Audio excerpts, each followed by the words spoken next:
రండి ఈ సమయంలో మన లీడింగ్ వర్స్ ఒకటి మనం ధ్యానించుకుందాం. ప్రభువుల్లో పాలు పొందేటప్పుడు మనమంతా కూడా ఇంక్లూడింగ్ చెప్తున్న నాతో పాటుగా మనందరం కూడా జాగ్రత్తగా మన వ్యక్తిగత జీవితంలో పతనాలని తప్పిదాలని మనల్ని మనం విమర్శించుకొని వాక్య వెలుగులో యోగ్యంగా బల్లో పాలు పొందడానికి ప్రయత్నించాలి. సౌండ్ అక్కడ వస్తుందా? ఒకవేళ ఆ విధంగా కాకపోతే మనం ఒకనాడు క్రీస్తు యొక్క న్యాయపీఠం ఎదుట మనం నిలబడవలసి వస్తుందన్నమాట. ఇది గొప్ప ప్రివిలేజ్. నువ్వెవరితో నాకు చెప్పాల్సిన పని లేదు, ఇక్కడ బహిరంగంగా నువ్వు చెప్పాల్సిన అవసరం లేదు. ప్రభు యొక్క సారూప్యతలోకి నువ్వు మారే క్రమంలో యేసు ప్రభు యొక్క గుణశీలము మనలో సంపూర్ణంగా ఏర్పడే అంతవరకు కూడా మనం ప్రతి ఆదివారం ప్రభువులకు సమీపించినప్పుడు ఎంత మేరకు మనం రీచ్ అవుతున్నామో చెక్ చేసుకుంటూ, ఎంత మేరకు మనకున్నటువంటి అవలక్షణాలని ఆయాస్కరమైన విషయాల్ని మనం సరి చేసుకొని ముందుకు పోతున్నామో అవి ఒకసారి జాగ్రత్తగా మనం గమనించి నిజంగా ఆ రీతిగా మనం సరి చేసుకుంటున్నామా, లేకపోతే ఏదో పైపైన లేకపోతే ఏదో చేయాలి కదా అని చెప్పేసి అట్లా చేస్తున్నామా, ఇవన్నీ ఒకసారి మనం తలపోసుకొని ప్రభువుల్లో పాల్గొంటే మేలు. రండి మన లీడింగ్ వర్స్ 119వ కీర్తన 169 వచనం అందరం కూడా కలిసి చదువుకుందాం. 119వ కీర్తన 169వ వచనం.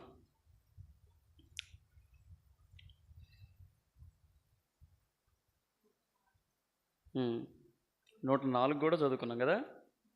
సరే ఇది చదువుకుందాం, ఇది కూడా అంతే. యెహోవా నా మొర నీ సన్నిధికి వచ్చునుగాక, నీ మాట చొప్పున నాకు వివేకము నిమ్ము. రండి తిమోతికి రాసినటువంటి 2వ పత్రిక పౌలు భక్తుడు 2వ అధ్యాయం 7వ వచనం. Once again, let us read all together.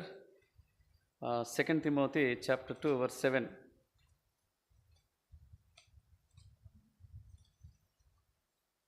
రెండవ అధ్యాయము 7వ వచనం.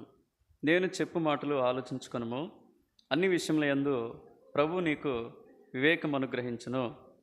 రండి ఇంకొకటి డ్యూటెరానమీ 32:6. ద్వితీయోపదేశకాండము 32:6. ద్వితీయోపదేశకాండం 32:6. బుద్ధి లేని అవివేక జనమా, ఇట్లు యెహోవాకు ప్రతీకారం చేదురా. ఆయన నిన్ను సృష్టించిన తండ్రి కాడ, ఆయన నిన్ను పుట్టించి స్థాపించెను. గత వారం ఈ లేఖనాలను ఆధారంగా చేసుకొని మనం కొన్ని మాటలు ధ్యానించుకుంటూ వచ్చాం. తుదకు మనమంతా కూడా దేవుని ప్రజలంగా విశ్వాసులంగా మనం ఎలా ఉండాలి? దేవుని యొక్క కోరికంటే వివేకం కలిగి, జ్ఞానం కలిగి, గ్రహింపు కలిగి, చక్కటి అవగాహన కలిగి క్రైస్తవ జీవితం అంటే ఏంటి, క్రైస్తవ జీవితంలో ఉన్నటువంటి సవాళ్ళు ఏంటి, నేను మంచి సాక్ష్యం కలిగి జీవించడానికి ఉన్నటువంటి అవరోధాలు ఏంటి, నేను క్రీస్తు యొక్క సారూప్యతలోనికి మారడానికి ఉన్నటువంటి ఆటంకాలు ఏంటి, ఇవన్నీ మనం చక్కగా బేరీజ్ వేసుకొని ముందు కొనసాగేటటువంటి వారందరినీ ఏమంటారంటే వివేకులు అంటారు. దేవుణ్ణి ఒకవేళ మనం అవివేకంతో ప్రవర్తించినటువంటి సందర్భాల్లో దేవుని వివేకం కొరకు అడిగితే దేవుడు వివేకం ఇస్తాడని మనం చెప్పుకున్నాం. కొంతమందికి దేవుడు చక్కటి వివేకాన్ని, జ్ఞానాన్ని ఇస్తూ వచ్చాడు కదా. వివేకం లేనటువంటి వారిని దేవుడు ఉపయోగించినటువంటి పదమేంటి? తన ప్రజల్ని. అంటే తన ప్రజలే వాళ్ళు, తాను ఏర్పరచుకున్న వాళ్ళే వాళ్ళు, తన జనాంగమే వాళ్ళు. అయినప్పటికీ కూడా తన జనాంగం తప్పు చేసినప్పుడు దేవుడు ఏం చేస్తా ఉన్నాడంటే ఏమంటున్నాడు? ఇశ్రాయేలు ప్రజల్ని బుద్ధి లేని అవివేక జనమా అంటున్నాడు. దేవుడి మాట అంటున్నాడంటే ఖచ్చితంగా మన జీవితాల్లో అవివేకమైనటువంటి పనులు వారే కాదు, మనం కూడా చేస్తుంటాం. కాబట్టి దాని కొరకు ఎవరు అవివేకులని మనం తెలుసుకునే క్రమంలో మొట్టమొదటిగా కీర్తనలు 53:2-3 వచనాల ప్రకారం దేవుణ్ణి ఎవరైతే వెతకరో, దేవుణ్ణి ఎవరైతే సన్నిహితంగా ఎరగరో, ఆ నిజదేవుణ్ణి ఎరిగి ఆయన్ని అనుసరించరో వారిని అవివేకులుగా మనం చెప్పుకున్నాం మొదటి సందర్భం. రెండోదిగా లూకాసు వార్త 13వ అధ్యాయం 30-42 వచనాల వరకు మనం గమనిస్తే కేవలం ఏంటంటే బాహ్య అందానికి మాత్రమే, బాహ్య రూపానికి మాత్రమే మనం ఏం చేస్తూ ఉంటాం? ప్రాధాన్యత ఇస్తారు. అంతరంగ స్వభావం కొరకు ప్రాధాన్యత ఇవ్వనటువంటి వారిని ఎవరంటారంటే అవివేకులుగా బైబిల్ డిఫైన్ చేస్తూ ఉంది. మూడోదిగా మనం చదువుకున్నాం లూకాసు వార్త 24వ అధ్యాయం 25, 26, 27 వచనాల్లో ఎమ్మాయి మార్గం గుండా వెళ్ళేటటువంటి క్రమంలో యేసయ్య ఇద్దరిని కలిసి వారితో సంభాషించుకుంటూ లేఖనాలన్నింటినీ వివరిస్తూ వారింటికి వచ్చే క్రమంలో ఆఖరికి యేసు ప్రభునే గుర్తించినటువంటి ఆయన మాటల్ని నమ్మనటువంటి, ఆయన లేఖనాలని నమ్మకుండా ఆయన వాగ్దానాలు నమ్మనటువంటి ఆ ఇద్దరు మనుషులు ఏమంటాడంటే అవివేకులారా అంటాడు కదా. మనం కూడా ఎప్పుడైతే మనం దేవుని మాటల్ని నమ్మమో, దేవుని వాగ్దానాలను మనం నమ్మమో, మనం కూడా మనకు తెలియకుండానే అవివేకుల జాబితాలోనికి వెళ్ళిపోతాం. ఈ 3 సందర్భాలను మనం ధ్యానించుకున్నాం. 3వ సందర్భం మధ్యలో మనం ఆగిపోతూ వచ్చాం. ప్రభు చిత్తమైతే ఈ మధ్యాహ్న కాల సమయంలో మిగిలినటువంటి 4 సందర్భాలను కూడా మనం ధ్యానించుకుంటాం. ప్రభు సహాయం కొరకు, నడిపింపు కొరకు చిన్న ప్రార్థన చేసుకుంటాం. దయతో ప్రార్థనలు ఏకీభవించండి, మోకరించండి, కళ్ళు మూసుకునండి, ప్రార్థనలు ఏకీభవించండి. ప్రేమల తండ్రి, నమ్మకమైన దేవ, యేసుక్రీస్తు వారి ఉన్నతమైన నామంలో మీకు వందనాలు, స్తుతులు, స్తోత్రములు. ఇంతవరకు తండ్రి నీ బిడ్డలు చేసినటువంటి ఆరాధనలన్నింటినీ మీ సన్నిధిలో చేర్చుకున్నారు, మేము నమ్ముచున్నాం. తిరిగి తండ్రి చదువుకున్న లేఖన భాగాలను మీ చేతిలో పెడుతుండగా దీవించి ఆశీర్వదించండి. అంతకంటే ప్రాముఖ్యంగా నీ దాసును బలపరిచి నువ్వు ఎలాంటి దేవుడో ప్రభా తండ్రి మేము చూడగలుగుతూ వచ్చాం. ఆయన కనికరం కలిగిన దేవుడు తండ్రి, అద్భుతాలు చేసేటటువంటి దేవుడు ప్రభా, పరమ వైద్యుడు తండ్రి.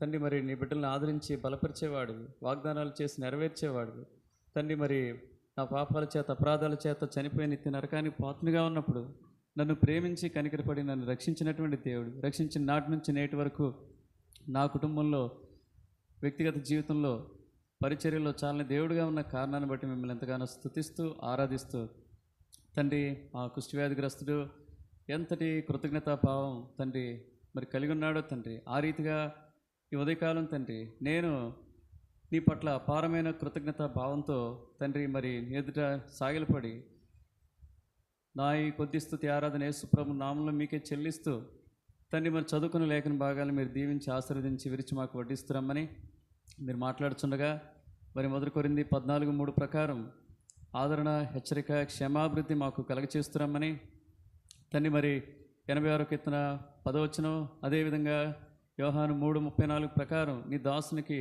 మీ ఆత్మ సహాయం అనుగ్రహించి మీరే నడిపించి తండ్రి మాతో మాట్లాడి మా హృదయాలను సంధించి వెలిగించి నూతనపరిచి ఆత్మీయంగా పురుకొల్పి యోగ్యమైన విధానంలో బల్లో పాలు పొందడానికి మీరే కృప చూపుతురమ్మని ఆయన నీ బిడ్డలో ఏ ఆశతో ఇక్కడికి వచ్చారో తండ్రి, ఆశగల ప్రాణాన్ని మీరు తృప్తిపరచండి. మరి ఎలాంటి అంతరంగంతో నీ ఎద్దకు వచ్చారో తండ్రి, ధైర్యం లేకపోతే ధైర్యము, ఆదరణ లేకపోతే ఆదరణ, నెమ్మది లేకపోతే నెమ్మది తండ్రి. మరి అదేవిధంగా మరి కలవరాల్లో ఉంటే తండ్రి మరి కలవరం లేనటువంటి మనసును మీరు అనుగ్రహిస్తురమ్మని, మీ వాక్యం ద్వారా మమ్మల్ని సంధిస్తురమ్మని, నిష్ప్రయోజకుని దాసుని ఎన్నో హద్దుబాట్లు పరిమితులు కలిగిన వారిని మీద ఒప్పుకొనిచుండగా దయతో సహాయపడి మీ ఆత్మ ద్వారా నడిపించి మీరే మహిమా, ఘనత, ప్రభావాలు పొందుకుంటూ రమ్మని యేసుక్రీస్తు వారి ఉన్నతమైన నామంని స్తుతించి ప్రార్థించి వినయంతో అడిగి వేడుకొంచున్నాము పరమ తండ్రి, ఆమేన్.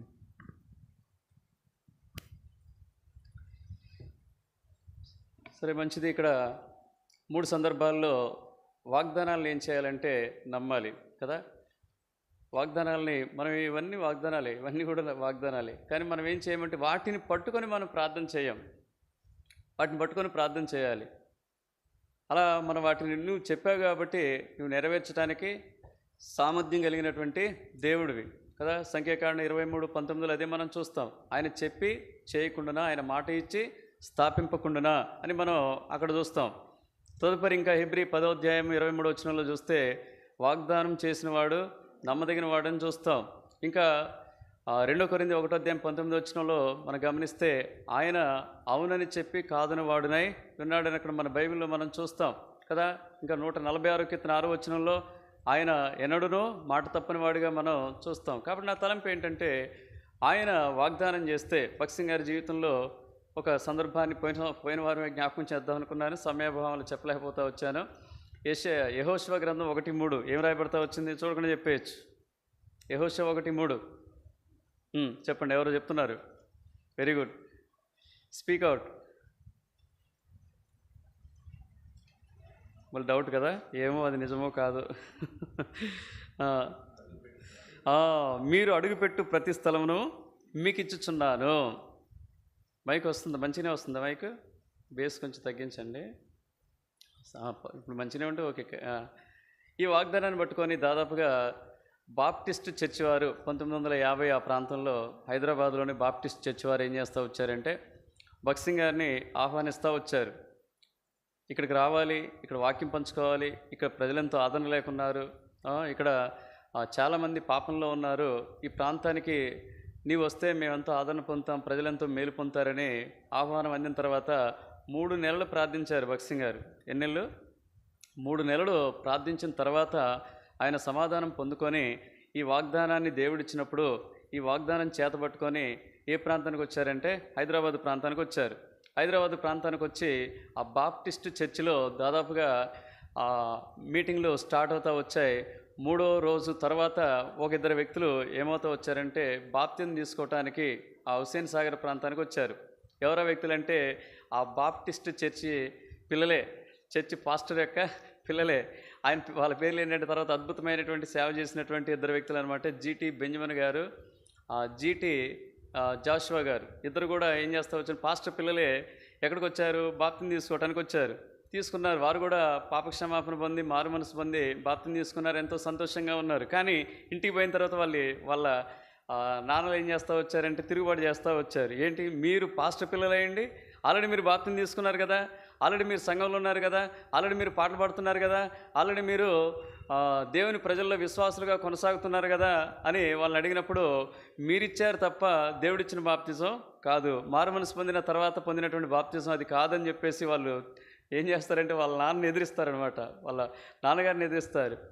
ఎదిరించిన తర్వాత వాళ్ళు ఎంతో నొచ్చుకొని ఏం చేస్తారంటే నెల పాటు జరగవలసినటువంటి మీటింగుల్ని వాళ్ళు సంతోషించాల్సిన బదులు ఏం చేస్తున్నారంటే మాకంటే మీరు చెప్తారా, వాళ్ళు ఇచ్చిన బాప్తిజం ఏంటి? ఉత్తుత్తి బాప్తిజం, సంఘంలో కలుపుకోవడానికి ఇచ్చిన బాప్తిజం, మారు మనసు లేనటువంటి బాప్తిజం. ఒకవేళ నీవు కూడా అలాంటి పరిస్థితుల్లోనే ఉండి ప్రభువులకు సమీపంగా ఉంటే నీ జీవితాన్ని ఒకసారి పరీక్షించుకో. నిజంగా మారు మనసును పొందిన అనుభవం ఉంటే ప్రభువుల్లో పాలు పొందు.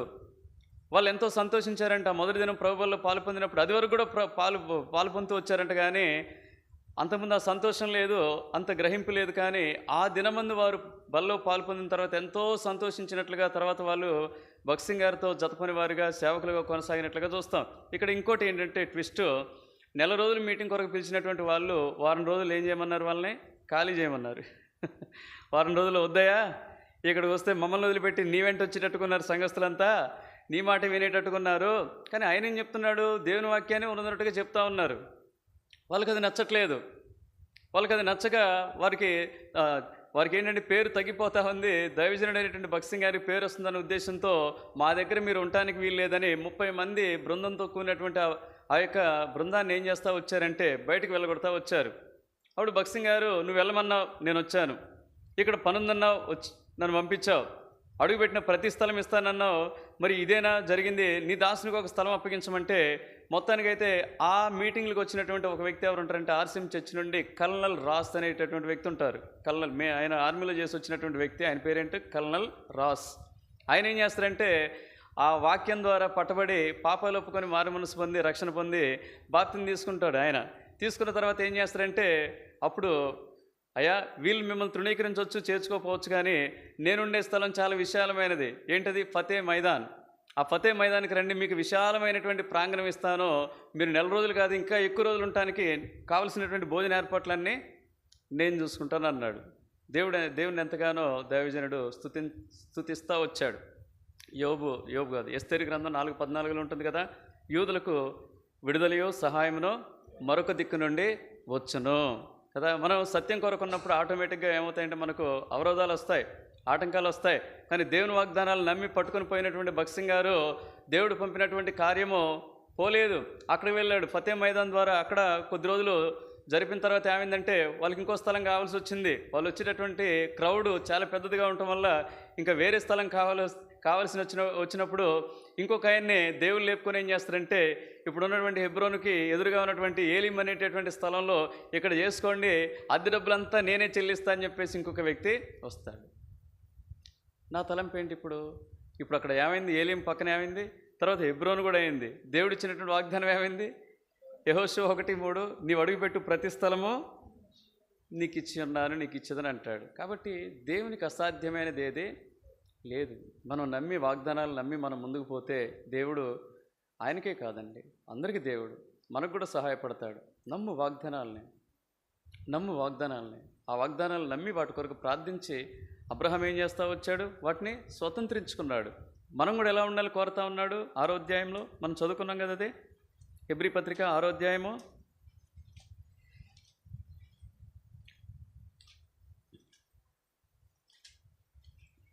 11, 12 వచనాలా? దేవుడు మీరు మందులు కాక, అది కూడా చెప్పండి. ఇక అదంతా వద్దులేండి. దేవుడు అబ్రహామునకు వాగ్దానం చేసినప్పుడు తనకంటే ఏ గొప్పవాని తోడని ప్రమాణం చేయలేకపోయిన గనుక తన తోడని ప్రమాణం చేసి, నిశ్చయముగా నేను నిన్ను ఆశీర్వదింతును, నిశ్చయముగా నిన్ను విస్తరింపచేతును అని చెప్పాను. ఆ మాట నమ్మి అతడు ఓర్పుతో సహించి ఆ వాగ్దాన ఫలము పొంది. నువ్వు పొందుతున్నావా? నువ్వు పొందితే ధన్యుడివే, ధన్యురాలివి. ఆయన మాటలను నమ్ము, వాగ్దానాలు కూడా నమ్ము.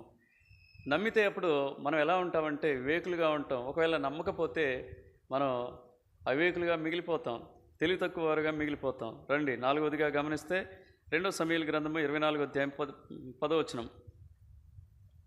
2వ సమూయేలు గ్రంథము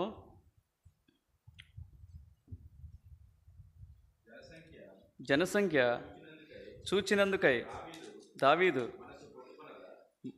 మనసు కొట్టుకొనగా అతడు నేను చేసిన పని వలన గొప్ప పాపం కట్టుకొంటిని, నేను ఎంతో అవివేకినై దానిని చేస్తేనే. యెహోవా కరుణయించి నీ దాసుడునైన నా దోషమును పరిహరింపమని యెహోవాతో మనవి చేయగా చాలు.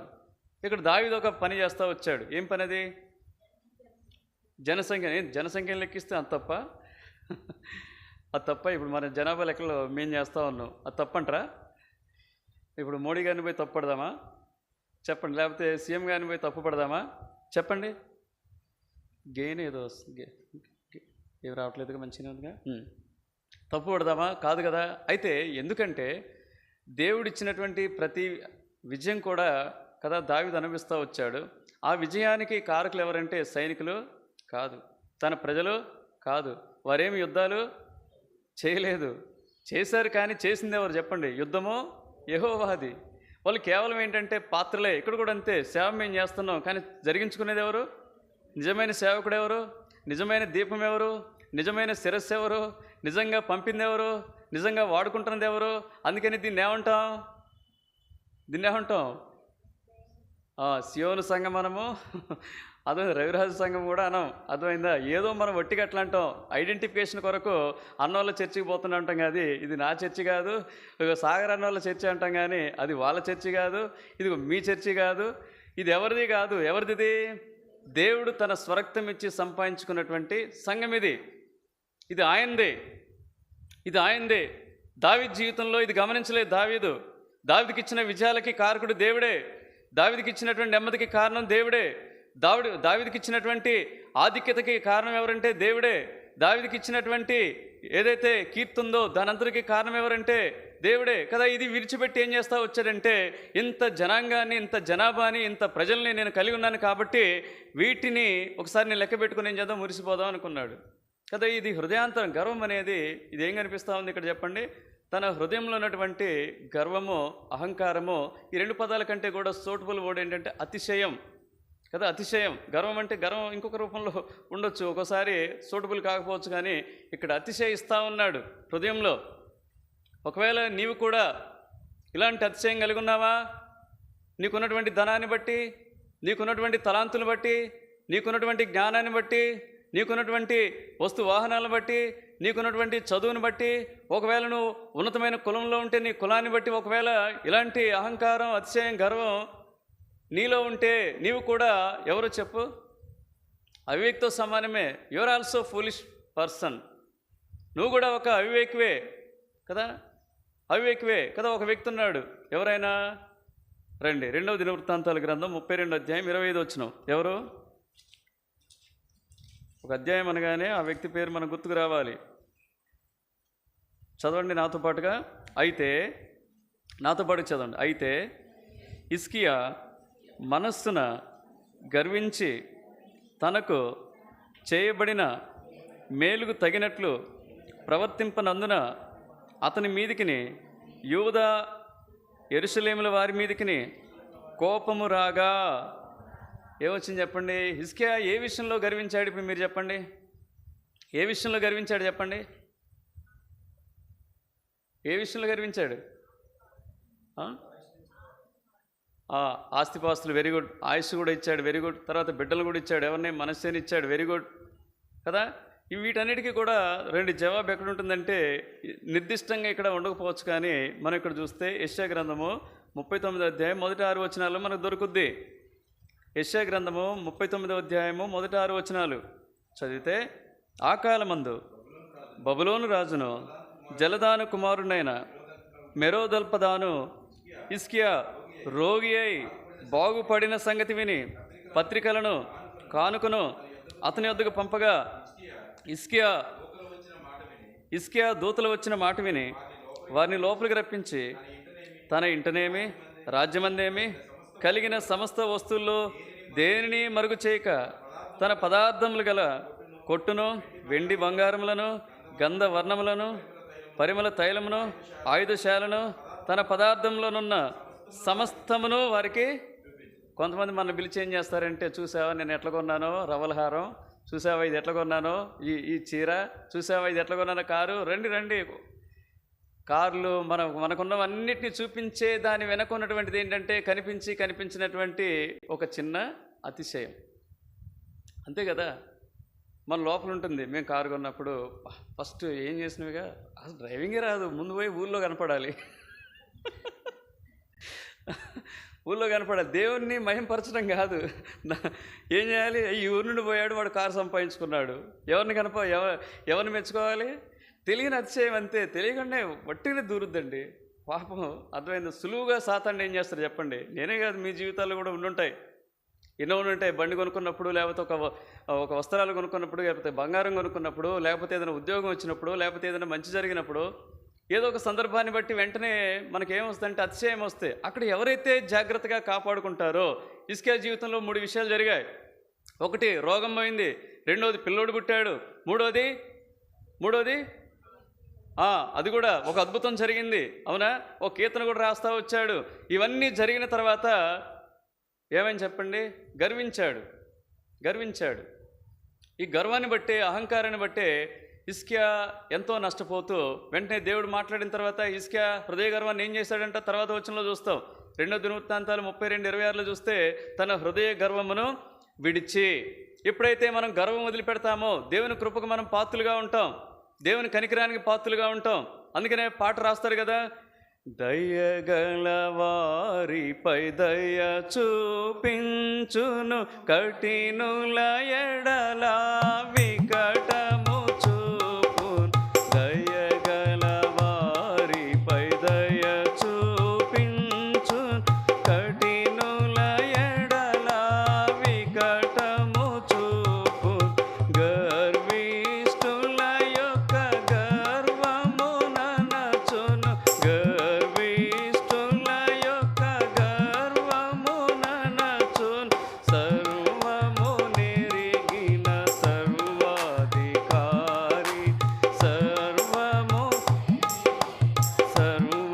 సర్వాధికారి యెహోవా నా బలమా. యథార్థమైనది నీ మార్గం, పరిపూర్ణమైనది నీ మార్గం. యెహోవా. ఎవరైతే హృదయపూర్వకంగా దీన్ని విడిచిపెట్టాలని కోరిక తపన కలిగి ఉంటారో దేవుడు సహాయపడతాడు. నీకున్న వాటన్నిటికీ కారణం ఎవరంటే నీ ప్రభువే తప్ప నువ్వు కాదు కదా. పౌలు ఏమంటాడు? ప్రభునందే నా అతిశయం అంటాడు. ఇర్మీయా గ్రంథము 9వ అధ్యాయము 23-24 వచనాలు గమనిస్తే, యెహోవా ఇలాగ సెలవిచ్చున్నాడు, జ్ఞాని తన జ్ఞానమును బట్టి, శూరుడు తన శౌర్యమును బట్టి అతిశయింపకూడదు. ఐశ్వర్యవంతుడు తన ఐశ్వర్యమును బట్టి అతిశయింపకూడదు. అతిశయించేవాడు దేన్ని బట్టి అతిశయింపవలను? భూమి మీద కృప చూపుచు నీతి న్యాయములు జరిగించుచున్న యెహోవాను నేనే అని గ్రహించి నన్ను పరిశీలనగా తెలుసుకొనుటను బట్టి అతిశయింపవలను. అట్టి వాటిలో నేను ఆనందించువాడనని యెహోవా సెలవిచ్చున్నాడు. వదిలిపెట్టండి. 5 రకాల గర్వాలు మనం చూస్తాం. ఒకటేంటి? విద్యా గర్వం. చదువును బట్టి, మనకున్నటువంటి ఉద్యోగాన్ని బట్టి, ఆధిక్యతను బట్టి ఒకవేళ మనం హెచ్చించుకుంటే నష్టపోతాం. ఒకవేళ ధనాన్ని బట్టి ఆ ధనం ఉంది కదా, నాకు అదే నన్ను నడిపిస్తుంది కదా అని ధనాన్ని బట్టి అతిశయపడితే, వస్తు వాహనాలను బట్టి అతిశయపడితే నష్టపోతాం. ఒక జాతిని బట్టి, కులాన్ని బట్టి ఒకవేళ అతిశయపడితే అది కూడా ప్రమాదమే. అర్థమైందా? ఇంకా చివరిదైతే చాలా ప్రమాదకరమైంది. ఏంటది? ఆత్మీయ గర్వం. ఈ ఆత్మీయ గర్వం కనుక నాకు తెలుసు అనుకుంటే, వాడు తెలుసుకున్నట్లుగా వానికి ఏమీ తెలియదని మనం అనుకోవాలట. నాకు తెలుసు అనేటటువంటి టర్మ్ పదే పదే, నేననేటటువంటి టర్మ్ పదే పదే మనం వాడుతున్నామంటే ఖచ్చితంగా నీలో నాలో ఏమున్నట్టంటే అతిశయమో ఉన్నట్లే. ఆ 3 గర్వాల కంటే కూడా ప్రమాదకరమైన గర్వం ఏంటంటే ఒక క్రైస్తవునికి ఏ గర్వం? ఆత్మీయ గర్వం. Spiritual pride is the dangerous thing then all things. జాగ్రత్తగా ఉండాలి. ఒకసారి విజయవాడలో బెంజమిన్ అన్న ఒక మీటింగ్లో చెప్తా వచ్చాడు. దేవదారు వృక్షం గురించి చెప్తా వచ్చాడు. దేవదారు వృక్షం అంట చాలా కదా, మేము చూసాం, మీరు చూడలేదు అనుకుంటాను. చూసారా? మన ప్రాంతంలో దొరకవు. నార్త్లో ఎక్కువ కనపడితే, కేరళ ఆ ప్రాంతం చల్లటి ప్రదేశాలు ఎక్కువ ఉంటాయి. ఆ పార్క్ నుండి అవే ఉన్నాయి. మిమ్మల్ని చాలా ఎత్తుగా నిటారుగా ఎదుగుతాయి అన్నమాట దేవదారు వృక్షాలు. దాని కిందనే ఒక గడ్డి పరక ఉంది. గడ్డి పరక ఉంటే దేవదారు వృక్షం ప్రతిరోజు డబ్బున్నోళ్ళు కానీ, జ్ఞానం ఉన్నోళ్ళు కానీ, తర్వాత ఆత్మీయ గర్వం ఉన్నోళ్ళు కానీ, ఆ కుల గర్వం ఉన్నోళ్ళు కానీ ఏం చేస్తారు? ఇతరులు ఏం చేస్తారు? హ్యూమిలియేట్ చేస్తూ ఉంటారు, చిన్న చూపు చూస్తూ ఉంటారు, తగ్గించి మాట్లాడుతూ ఉంటారు. అది కూడా అంతే చేస్తుందంట గడ్డి పరక. పొట్టిదానా, పొట్టిదానా, బక్కదానా, బక్కదానా, గాలిస్తే ఎగిరిపోయేదానా, గాలిస్తే ఎగిరిపోయేదానా, నీకు రూపమే లేదు, నన్ను చూడు ఎంత ఎత్తుకున్నానో, ఎంత సొగసుగా ఉన్నానో, ఎంత అందంగా ఉన్నానో, ఎంత నిటారుగా ఉన్నానో, ఎంత పొడవుగా ఉన్నానో, తనకున్నటువంటి గుణలక్షణాలన్నింటిని బట్టి అతిశయపడతా ఉంది. ఇది పాపం గడ్డి పరక ఏం చేస్తాం? తాను తగ్గించుకొని అట్లే ఉందంట. ఏం అనలేకపోతా ఉందంట. తనకేం లేదు ఆధిక్యతలో, అట్లే ఉందంట. ఒకనాడు పెద్ద గాలి తుఫాన్ వచ్చిందంట. గాలి తుఫాన్ వస్తే పెళ్ళన ఇరిగి ఆ దేవదారు వృక్షం ఏమైందంట? పడిపోయిందంట.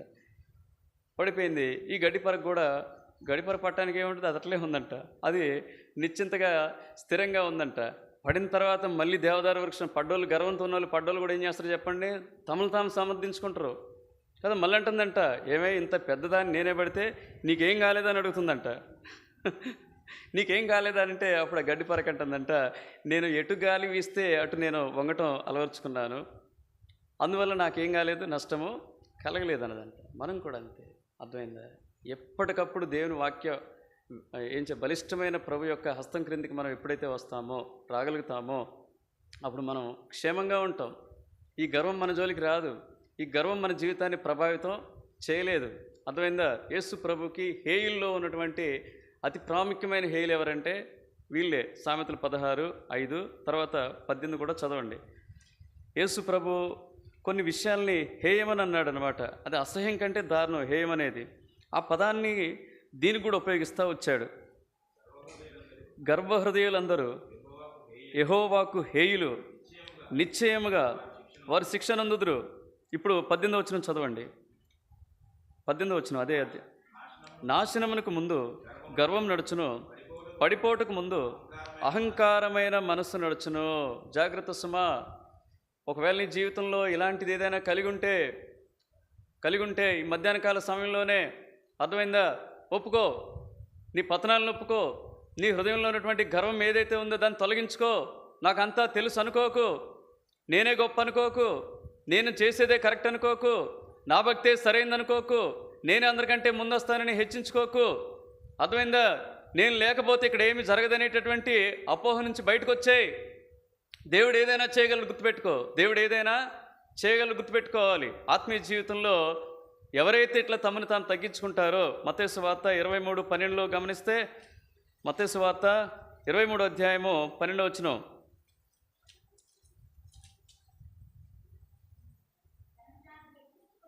తన్ను తాను హెచ్చించుకున్నవాడు తగ్గింపబడును, తన్ను తాను తగ్గించుకున్నవాడు హెచ్చింపబడును. దేవుని నుంచి ఘనత కోరితే, దేవుడు ఒకవేళ నిన్ను హెచ్చించాలని నువ్వు కోరినట్లయితే, దేవుడు నిన్ను మహింపరచాలని, అంటే చనిపోవాలని కాదు ఇక్కడ, అంటే నీ క్రియల ద్వారా దేవుడు తనకు మహిమ తెచ్చుకోవాలంటే నువ్వేం చేయాలంటే నిన్ను తగ్గించుకోవాలి.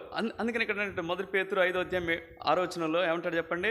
ప్రభు యొక్క బలిష్టమైన హస్తం క్రింద ఎలా ఉండాలంటే ఇప్పుడు ఎవరు ఎంత ఎంత ఎదిగినా సరే ఒదిగి ఉండాలని పెద్దలు చెప్తా వచ్చారు. కానీ దేవుడు ఏం చెప్తున్నాడంటే ఆయన బలిష్టమైన 6వ వచనం 5వ అధ్యాయం 6వ వచనం, దేవుడు తగిన సమయమందు మిమ్మల్ని హెచ్చించినట్లు ఆయన బలిష్టమైన చేతి క్రింద దీన మనస్కులై ఉండుడి. ఒకనాడు హెచ్చిస్తాడండి. ఎవరు కృపణిస్తాడు దేవుడు? యాకోబు 4:6లో చూస్తే, యాకోబు 4:6లో చూస్తే, ఎప్పుడైతే మనం దీనులుగా ఉంటామో, మనం తగ్గించుకుంటామో, అందుచేత దేవుడు అహంకారులను ఎదిరించి దీనులకు కృప అనుగ్రహించునని లేఖనము చెప్పుచున్నది. లేఖనానికి విరుద్ధంగా పోతావా? దేవుని కృపకు దూరం అయిపోతావా? దేవుని కృప నిరర్ధకం చేసుకుంటావా?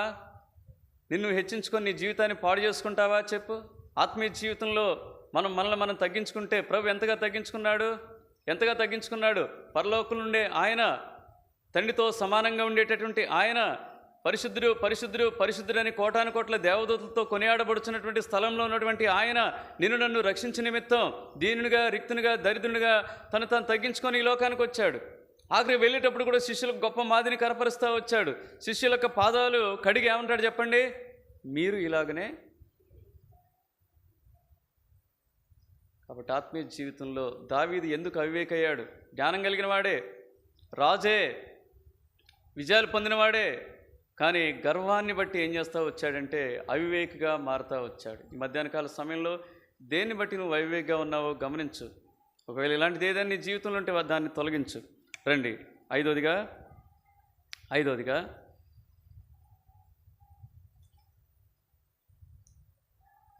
ఎఫ్సి పత్రిక 5వ అధ్యాయము 15, 16, 17 వచనాలు.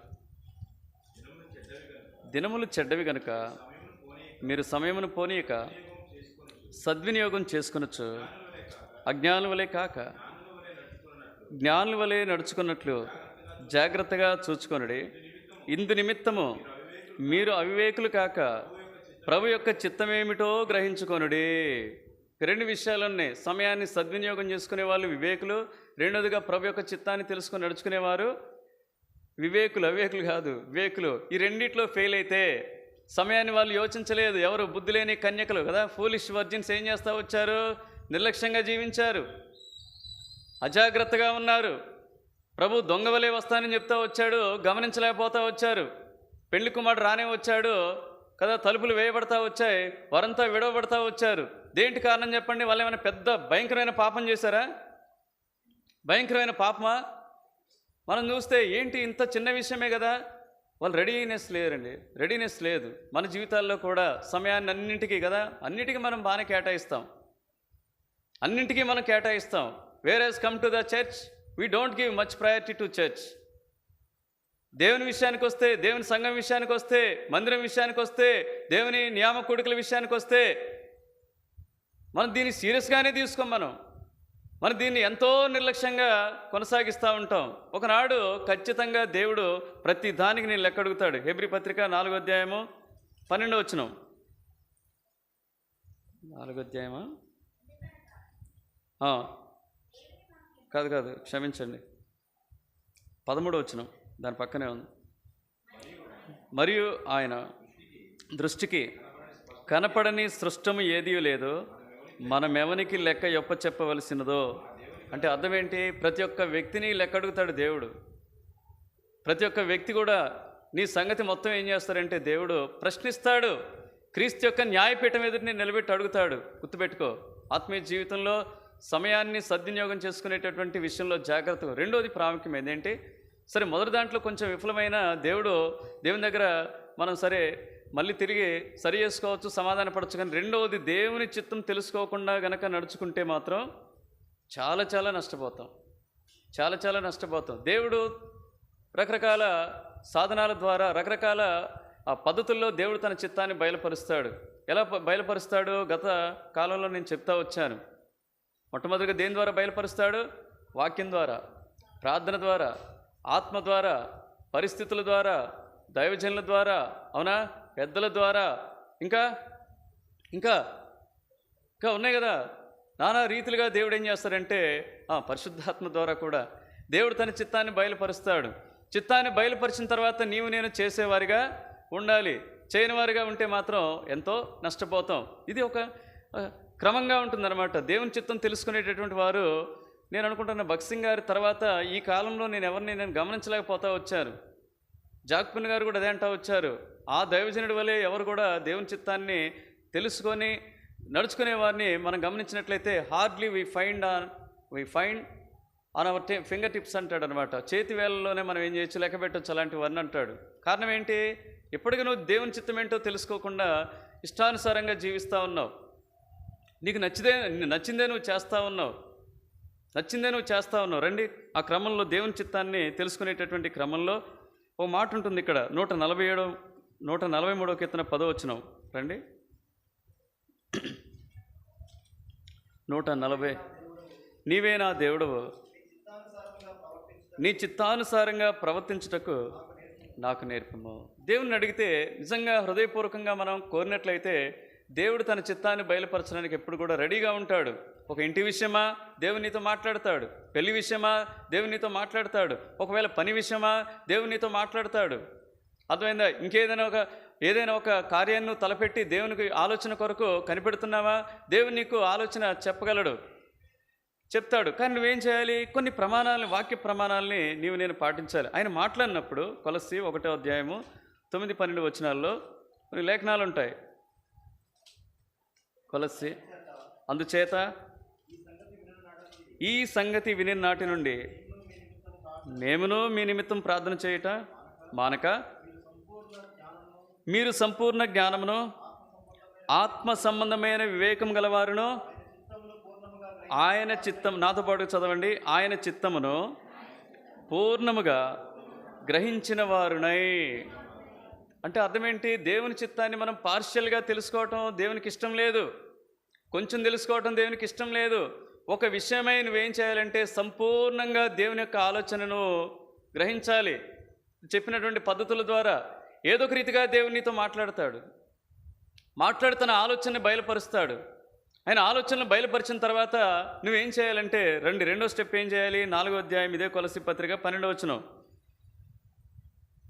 నిశ్చయత పొందాలి. రెండోది, మీలో ఒకడునో యేసుక్రీస్తు దాసుడినైన ఎపఫ్రా మీకు వందనములు చెప్పుచున్నాడు. ఇప్పుడు నాతో పాటు చదవండి. మీరు సంపూర్ణులను, ప్రతి విషయంలో దేవుని చిత్తమును గూర్చి సంపూర్ణ ఆత్మ నిశ్చయత గలవారునై నిలుకడగా ఉండవలనని చాలు.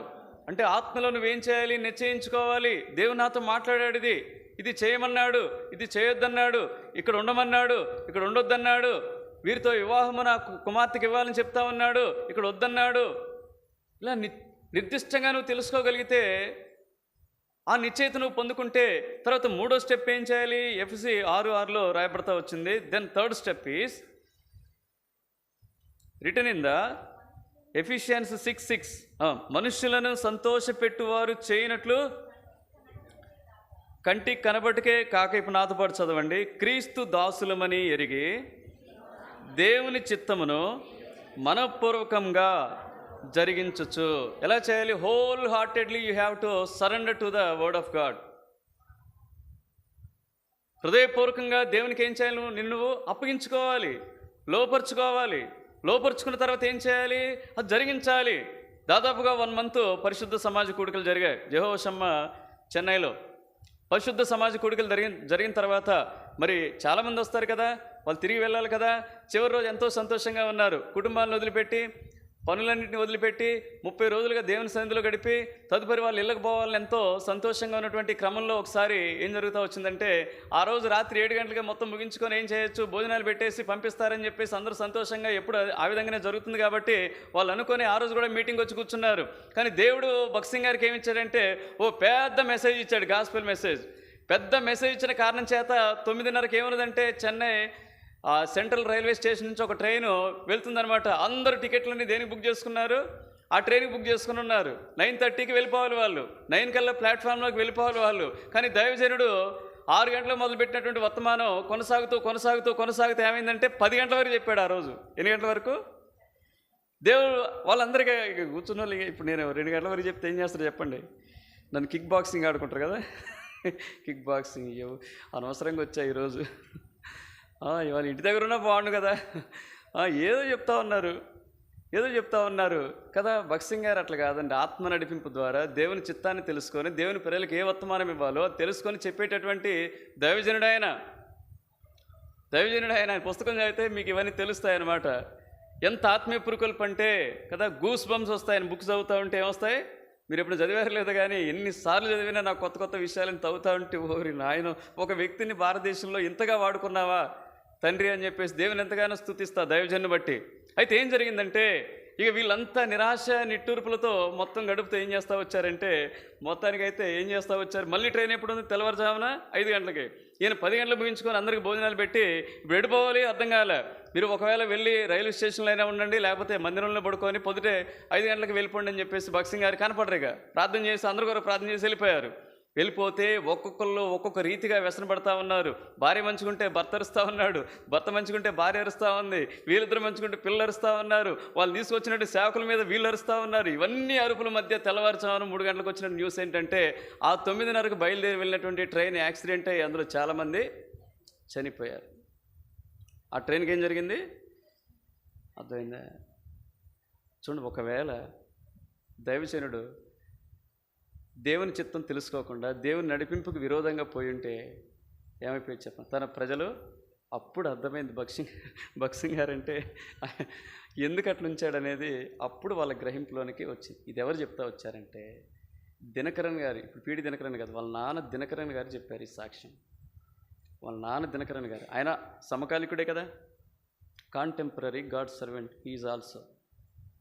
ఆయన సంఘంలో డీజే దినకరన్ గారు డీజీఎస్ దినకరన్ గారు చెప్తా వచ్చారు. అంటే చూడండి, ఒక తోటి సేవకుడు ఇంకో తోటి సేవకుని మీద వాస్తవంగా ఏం కలిగి ఉండాలి? జలస్ కలిగి ఉండాలి. కానీ ఆయన ఏం చెప్తా వచ్చారంటే ఆయన దేవుని చిత్తం కనుగొనటలో ఆయనే సాటి.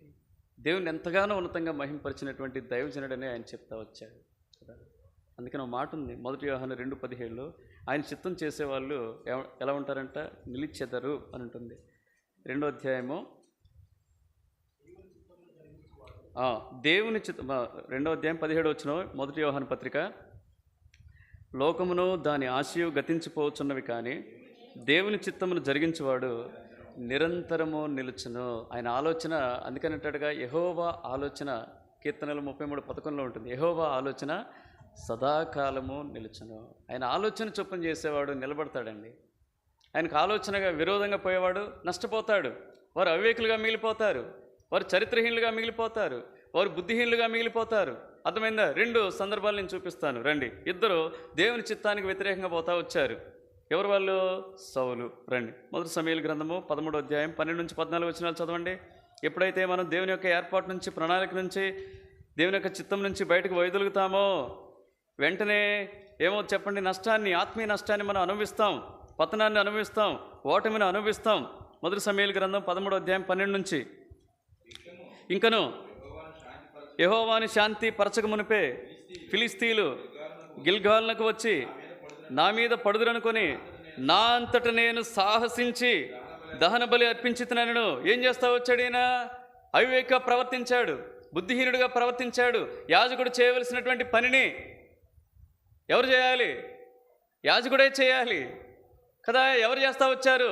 సామాన్యుడు, రాజు కదా. ఈయనకేం అధికారం ఉంది? నూతన నిబంధనలు అంటే ఓకే, మీరు వచ్చి వాక్యం చెప్పినా నేను ఓకే అంట. పాత నిబంధనలు అట్లాంటిది ఏం లేదు. ఎవరిని అభిషేకించాడో దేవుడు ఆయనే చేయాలి. ఇప్పుడైతే అదేం లేదు. నాకు ప్రేరేపణ ఉందంటే మీరు కూడా ఏం చేయొచ్చు? వాక్యమో చెప్పొచ్చు. తప్పు చేశాడా లేదా? బుద్ధిహీనంగా ప్రవర్తించాడా లేదా? 13వ వచనం చదవండి. అందుకు సమూయేలు ఇట్లా, నేను నీ దేవుడైన యెహోవా నీకిచ్చిన ఆజ్ఞను గైకొనక నీవు అవివేక పని చేసితివి. నీ రాజ్యమును ఇశ్రాయేలీల మీద సదాకాలము స్థిరపరచుటకు యెహోవా తలచియుండెను. అయితే నీ రాజ్యం నిలవదు. యెహోవా తన చిత్తానుసారమైన మనస్సు గల యొకని కనుగొని ఉన్నాడు. నీకు ఆజ్ఞాపించిన దానిని నీవు గైకొనకపోతివి గనుక యెహోవా తన జనుల మీద అతనిని అధిపతినిగా ఎవరైనా తర్వాత దావీదుని నియమిస్తా వచ్చాడు. దేవుని సంఘంలో కూడా ఇది వర్తిస్తుంది. ఎప్పుడైతే దేవుని చిత్తం నుంచి మనం వైదొలుగుతామో దేవుడు ఇంకొకరిని లేపుతాడు, దేవుడు ఇంకొకరిని బలపరుస్తాడు, దేవుడు ఇంకొకరిని నీకు బదులుగా ఏర్పరచుకుంటాడు. గుర్తుపెట్టుకో. ఆత్మీయ జీవితంలో దేవుని చిత్తానికి విరోధంగా పోయి ఎవ్వరు కూడా ఏం కాలేదంటే వర్ధిల్లా లేదు. రెండో సందర్భం చూస్తే సంఖ్యాకాండము 14వ అధ్యాయము 41 నుంచి 45 వచనాలు చదివితే, సంఖ్యాకాండము అప్పటికే ఒక నష్టం జరిగింది కదా. అప్పుడు మోషే, ఇది ఎలా మీరు యెహోవా మాట 40 వచనం చదవండి. 40 నుంచి, వారు ఉదయం లేచి ఆ కొన మీదకెక్కి, చిత్తమండి మేం పాపం చేసిన వారము, యెహోవా చెప్పిన స్థలమునకు వెళుదమనిరి. అప్పుడు మోషే, ఇది ఎలా మీరు యెహోవా మాట మీరుచున్నారు, అది కొనసాగదు. యెహోవా మీ మధ్యన లేడు గనుక మీ శత్రువుల ఎదుట హతము చేయబడుదురు, మీరు సాగిపోకుడి. ఏలయనగా అమాలేకీయులు కనానీయులు మీకంటే ముందుగా అక్కడికి చేరి ఉన్నారు, మీరు ఖడ్గం చేత కూలుదురు. మీరు యెహోవాను అనుసరించటం మానితిరి గనుక ఇక యెహోవా మీకు తోడైండుడని చెప్పాను. తర్వాత, అయితే వారు మూర్ఖించి ఆ కొండ కొనకెక్కిపోయిరి. అయినను యెహోవా నిబంధన మందసమైనను మోషే అయినను పాలెంలో నుండి బయలు వెళ్ళలేదు.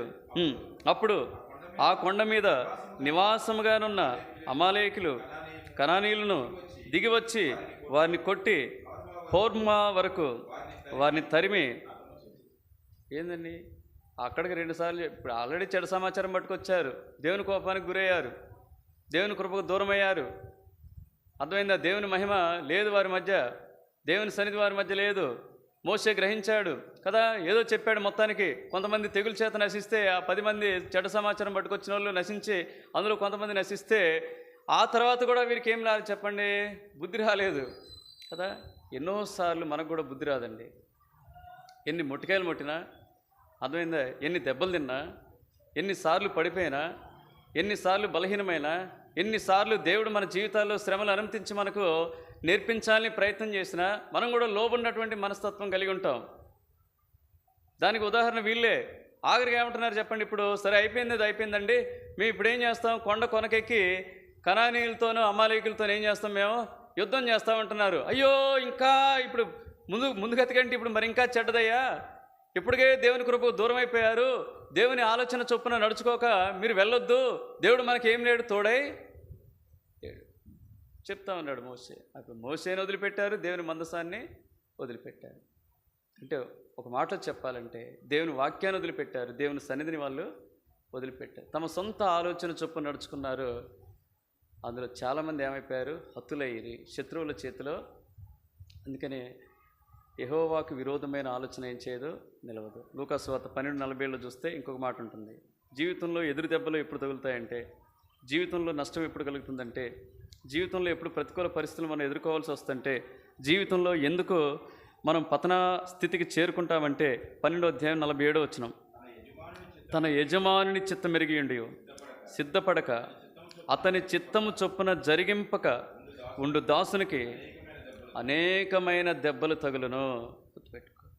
కొన్ని అనిపిస్తూ ఉంటే మనం పోరాడేది ఎవరితో పోరాడుతున్నామో అర్థం కాదు. లోకాశల కొరకు, ధనం కొరకు, భూముల కొరకు, ఏదో వీటి కొరకు మనం పోరాడుతూ ఉంటాం. వాటిని బట్టి దేవుడికి ఇష్టం లేదు, మనకి ఎదురు దెబ్బలు తగులుతాయి. అర్థమైందా? మనకు శ్రమలు వస్తాయి, అవి మనకు గాయపరుస్తాయి. వెంటనే మనం గ్రహించాలి, దేవునికి అది ఇష్టం లేదేమో బహుశా అని గ్రహించి మనం ఎప్పుడైతే ఆ దారి నుంచి మనం వైదొలుగుతామో మేలు పొందుతాం. ఒకవేళ ఆ విధంగానే పోతే దెబ్బలు నిశ్చయంగా తగులుతాయండి. ఆత్మీయ జీవితంలో ఆయన చిత్తం జరిగించేవారు ఎవరంటే వివేకులు. ఆయన చిత్తానికి వ్యతిరేకంగా పోయేవారు ఎవరు, ఆయన ఆలోచనకు వ్యతిరేకంగా పోయేవారు ఎవరంటే అవివేకులు. గుర్తుపెట్టుకోవాలి. 6వదిగా గలతీ పత్రిక 3వ అధ్యాయం మొదటి 3 వచనాలు. 6వదిగా గలతీ పత్రిక 3వ అధ్యాయము మొదటి 3 వచనాలు చదవండి. ఓ అవివేకులైన గలతీలారా, మిమ్మల్ని ఎవడు భ్రమపెట్టెనో, సిలువ వేయబడిన వాడైనట్టుగా యేసుక్రీస్తు మీ కన్నుల ఎదుట ప్రదర్శింపబడిన కదా. ఇది మాత్రమే గాక మీ వలన తెలుసుకొనగోరుచున్నాను, ధర్మశాస్త్ర సంబంధ క్రియల వలన ఆత్మను పొందితురా, లేక విశ్వాసముతో వినుట వలన పొందితిరా? మీరింత అవివేకులైతిరా. మొదట ఆత్మానుసారంగా ఆరంభించి ఇప్పుడు శరీరానుసారంగా పరిపూర్ణులగుదురా. చూడండి, వీళ్ళు చేసిన తప్పు ఒకటి, మన జీవితాల్లో చేస్తున్నటువంటి తప్పు ఇంకొకటి. వీళ్ళు ఏం తప్పు చేస్తూ వచ్చారు? ఫాల్స్ గాస్పెల్ వింటూ వచ్చారు. ఫాల్స్ గాస్పెల్ ఏంటంటే, మనం కూడా రక్షణ పొందడానికి ఏం చేయాలంటే కొన్ని మంచి పనులు చేయాలి. రక్షణ పొందడానికి నేను అనేది, రక్షణ పొందడానికి మనం కూడా ఏం చేయాలి? కొన్ని మంచి పనులు చేయాలి. ఆ మంచి పనులు ఏం చేస్తాయంటే దేవుని పని కొంత తగ్గిస్తాయి, కొంచెం దేవునికి ఏం చేస్తాయంటే దగ్గర తీసుకొస్తాయి. ఆ తర్వాత దేవుడు ఏం చేస్తాయి? ఇదే రక్షణ అనుకుని భ్రమలో జీవిస్తారు. అదే కదా ఏం చేస్తూ ఉంటారు చెప్పండి. నేను అనేక పర్యాలు గమనించాను, సరైన సహవాసం, సరైన డినామినేషన్లో లేని వాళ్ళు మనకంటే ఎక్కువ ప్రేమ కలిగి ఉంటారు. వాళ్ళు అనుకుంటారు, ప్రేమ కలిగి ఉండి ఏమనుకుంటారంటే, మేము రక్షణ పొందాం, మేము మంచిగా ఉన్నాం, మేము పరలోకానికి అని వీళ్ళదే భ్రమలో ఉన్నారు. ఫాల్స్ గాస్పెల్ వింటూ వచ్చారు. పనుల ద్వారా యెషయా ఉన్నాడు 64:4లో, మీ మంచి క్రియలు మురికి గుడ్డలతో సమానమన్నాడు. మీ బలులు రక్తము ద్వారా ఎవడు కూడా ఏం చేయలేడు చెప్పండి. ఎడ్ల రక్తం, మేకల రక్తం, కోడెల రక్తం మీ పాపాలు ఏం చేయలేవు, తీసివేయలేవు అంటూ వచ్చాడు. కానీ ఈ గలతీ సంఘంలో ఉన్నటువంటి విశ్వాసులు ఏం చేస్తూ వచ్చారంటే, కొన్ని మంచి పనులు చేయటం ద్వారా, ధర్మశాస్త్రాన్ని ఆచరించడం ద్వారా, ధర్మశాస్త్రంలోని క్రియలు చేయడం ద్వారా రక్షణ పొందొచ్చని వీళ్ళు భ్రమలో బ్రతుకుతూ వచ్చారు. భ్రమలో బ్రతుకుతూ శరీరానుసారులుగా మారుతూ వచ్చారు. శరీరానుసారులుగా మారి, అందుకనే ఎక్కువ టర్మ్స్ ఇక్కడ మనం చూస్తాం. గలతీ పత్రిక వచ్చేసరికి దేవుని యొక్క ఉచితమైన కృప ద్వారా, దేవుని యందలి విశ్వాసం ద్వారా నీతిమంతులు అవుతాం, ఆ తర్వాత రక్షణ పొందుతామనేటటువంటి వాక్యం నుంచి వైదొలిగి ధర్మశాస్త్ర క్రియల ద్వారానే మేము రక్షణ పొందామనేటటువంటి అనుభవంలోనికి వచ్చారు వీళ్ళు. అందుకనే ధర్మశాస్త్రం గురించి 2వ అధ్యాయంలో 3వ అధ్యాయంలో విపరీతంగా పౌలు భక్తుడు ఉటంకిస్తూ వచ్చాడు, లేఖనాలని ఉటంకిస్తూ వచ్చాడు. అలా చేసిన వాళ్ళు ఏమనుకుంటారు, ఇక తాగినా ఏం కాదు, ఎందుకు చెవిలో చెప్తే పోతాయి కదా, డబ్బులు ఇస్తే పోతాయి కదా, పాస్టర్ గారి దగ్గర ఒప్పుకుంటే పోతాయి కదా. ఇలాంటి ఒక ఫాల్స్ గాస్పెల్ని స్ప్రెడ్ చేస్తూ వచ్చారు. స్ప్రెడ్ చేసినప్పుడు వాళ్ళు ఏం చేస్తూ వచ్చారంటే, ఈ పదం ఎందుకు రాయాల్సి వచ్చింది? 5వ అధ్యాయంలో ఇక్కడ 20 నుంచి 21, 19 నుంచి, శరీర కార్యంలో స్పష్టమైనవి అవేవనగా జారత్వము, అపవిత్రత, కాముకత్వము, విగ్రహారాధన, అభిచారములు, ద్వేషములు, కలహము, మత్సరము, క్రోధములు, కక్షలు, భేదములు, విమతములు, అసూయలు, మత్తతలు, అల్లరితో కూడిన ఆటపాటలు. వీటిని గురించి నేను మునుపు చెప్పిన ప్రకారం ఇటు వాటిని చేయవారు దేవుని రాజ్యమును స్వతంత్రించుకోరు. ఈయనేమో పాపం ఇంత ప్రయాసపడి ఒక సత్యస్వార్త ద్వారా యేసు ప్రభు ఉచితమైనటువంటి రక్షణ ఇస్తాడండి, కృప ద్వారా రక్షించుకుంటాడండి, విశ్వాసం ద్వారా నీతిమంతులం అవుతామండి, తదుపరి మనం మంచి పనులు చేద్దామండి, సత్క్రియలు మనం చేయడానికే దేవుడు మనల్ని ఏర్పరచుకున్నాడండి అని చెప్తే, వీరు వచ్చి మళ్ళీ ఏం చేశారు? వెంటనే ఫాల్స్ గాస్పెల్ నమ్ముతూ వచ్చారు. నమ్మి ఏం చేసినా పర్వాలేదు, మనం డబ్బులు చేంజ్ చేయొచ్చు, మళ్ళీ మన స్థానాన్ని మనం పొందుకోవచ్చు, ధర్మశాస్త్రాన్ని నిర్వర్తించడం ద్వారా మనం ఏం చేయొచ్చు, మళ్ళా ఆ దేవుని రాజ్యానికి చేరుకోవచ్చండి. భ్రమలో బ్రతుకుతున్నప్పుడు అప్పుడు ఈ మాట ఉపయోగిస్తూ వచ్చాడు. ఓ అవివేకులైనటువంటి గలతీలారా, మీరు ముందు ఆత్మానుసారంగా రక్షణ కార్యం ఎలా జరిగింది? ఆత్మానుసారమైన రక్షణ కార్యమే జరిగింది. కానీ ఫాల్స్ గాస్పెల్, సరైన సంఘం సహవాసం లేని కారణం చేత ఏమైపోయారు? శరీరానుసారులుగా మారిపోతూ వచ్చారు. శరీరానుసారుల గురించి రాయబడతా వచ్చింది. ఇప్పుడు రండి, వాళ్ళు ఆ విధంగా మారినటువంటి కారణం చేత ఆ మాట ఉపయోగిస్తూ వచ్చాడు. మనం కూడా ఏం చేస్తాం చెప్పండి?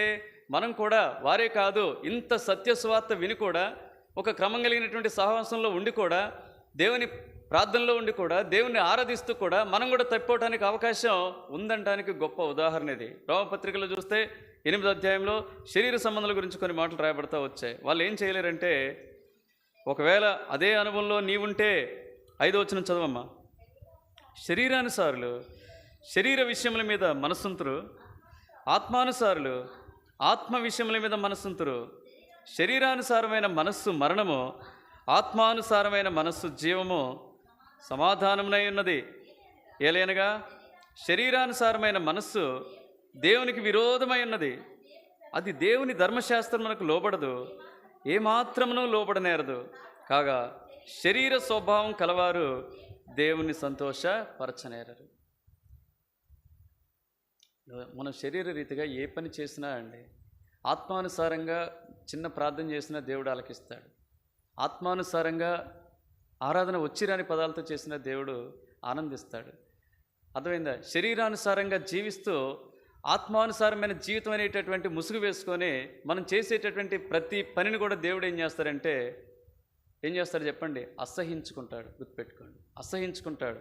మనం వేషధారులుగా ఉండొద్దు. ఆదివారం ఎంతో ఇక్కడికి వచ్చి పరిశుద్ధులంగా, నీతిమంతులంగా, యథార్థవంతులంగా, సత్యవంతులంగా నటించమాకు. నీ సంగతంతా ప్రభువుకు తెలుసు. నీ జీవితంలో ఎలాంటి శరీర కార్యాలు ఇంకా కొనసాగుతున్నాయో ప్రభువుకు తెలుసు. వేటిలో నువ్వు చిక్కబడి ఉన్నావో ప్రభువుకు తెలుసు. వేటిని బట్టి ప్రభుతో ఉన్నటువంటి సమాధానాన్ని, సహవాసాన్ని నువ్వు కోల్పోతున్నావో ప్రభువుకు తెలుసు. ఈ మధ్యాహ్న కాల సమయంలో ఒప్పుకో. ఒకవేళ శరీర సంబంధిగా ఉండి పరిచర్య చేసినా కూడా అది దేవుడు ఏం చేయడు చెప్పండి? ఆమోదించలేడు. ఆమోదించడు. గుర్తుపెట్టుకోండి.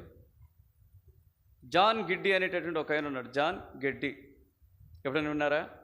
ఆయన ముందు స్కాట్లాండ్లో ఉంటాడు. తదుపరి రక్షణ పొందిన తర్వాత కెనడా దేశానికి వెళ్తాడు. అక్కడ మిషనరీ ట్రైనింగ్ తీసుకున్న తర్వాత బైబిల్లో చక్కగా ఎక్స్పర్ట్ అయిపోయిన తర్వాత ఆయనకి భారం కలుగుద్ది. భారం కలిగితే తన వల్లే భారం కలిగినటువంటి ఒక ఆమెనే పెళ్లి చేద్దామని చెప్పేసి చార్లెట్ మెక్డొనాల్డ్ అనేటువంటి అమ్మాయితో పెళ్లి చేస్తారు. పెళ్లి చేసిన తర్వాత 5 సంవత్సరాల తర్వాత వాళ్ళు ఏం చేస్తారంటే ఒక ప్రాంతానికి మిషనరీగా పంపబడతారు. ఎక్కడికి? న్యూ హైబ్రిడిస్ దీవులు.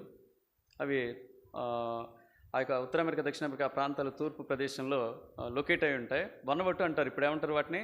వనవట్టు అని పిలుస్తూ ఉన్నారు. కొత్త పేరు అది. అయితే మొత్తానికైతే ఆ ప్రాంతానికి వెళ్తాడు.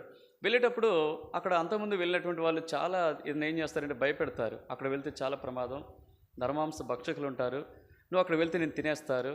ఎన్నో పర్యాయాలు ఎంతోమందిని మిషనరీస్ని వాళ్ళు చంపేస్తూ వచ్చారు. ఎంతో నష్టం కలుగుతూ వచ్చింది.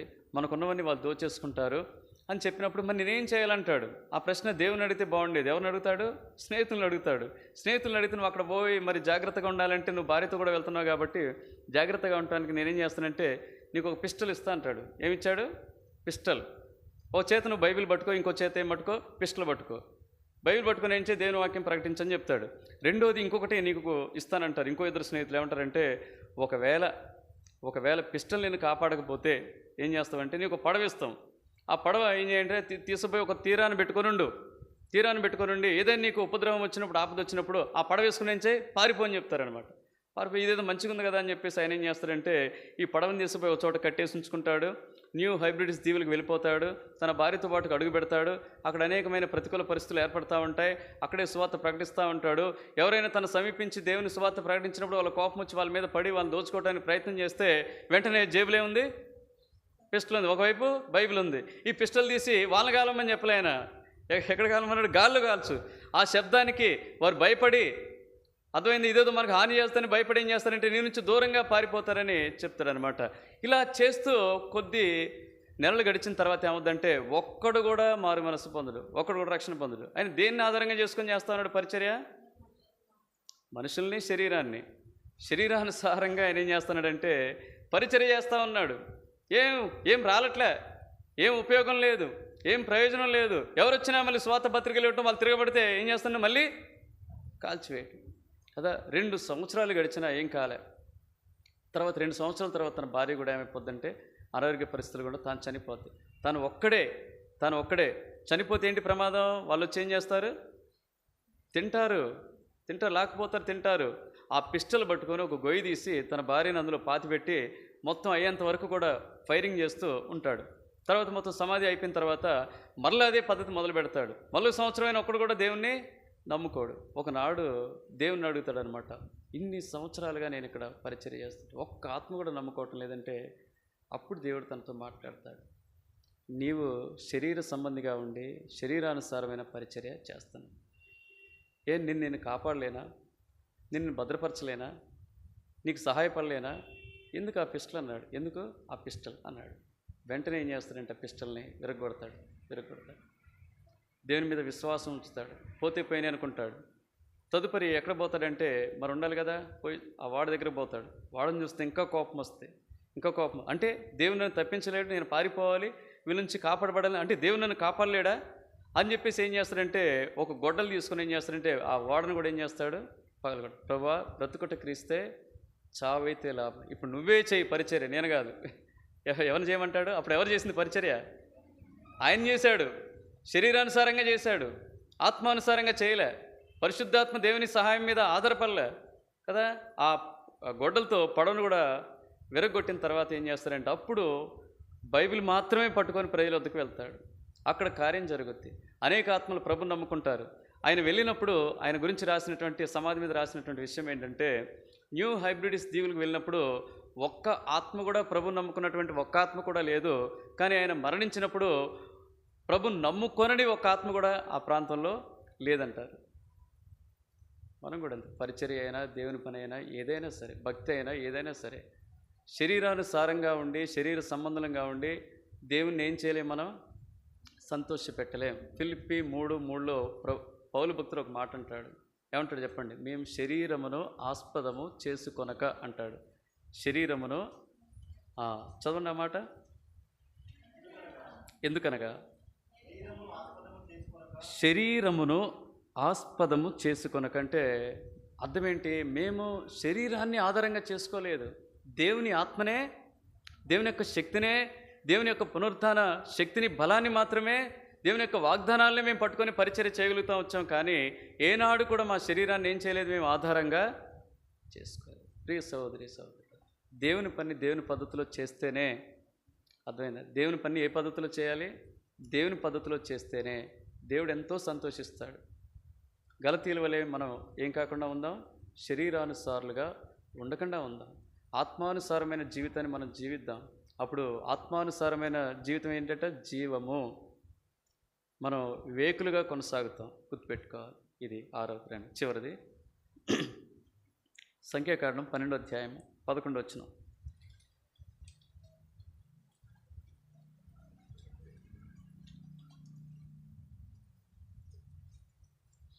సంఖ్యాకాండము 12వ అధ్యాయం 11వ వచనం. కాగా మోషే యెహోవాతో ఇట్లనెను,